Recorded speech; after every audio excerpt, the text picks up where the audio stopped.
প্রিয় দর্শক, আসসালামু আলাইকুম। নতুন আরেকটি ভিডিও নিয়ে আসলাম মৌচাক আড়াবাড়ি ফিশিং জোন থেকে।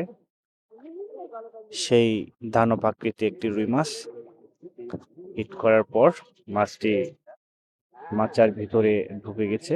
অনেক কষ্টের পর মাছটিকে বের করে মাছটি আয়ত্তে আনার জন্য চেষ্টা করতেছে।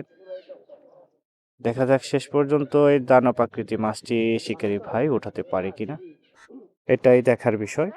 শিকারী ভাই চিন্তার মাঝে আছেন যে মাছটি উঠাতে পারবে কিনা। দেখা যাক শিকারী ভাই শেষ পর্যন্ত তার বিগ সাইজের মাছটি উঠাতে পারে কিনা। আমরা শিকারী ভাইয়ের মাছটি উপভোগ করি। ধন্যবাদ।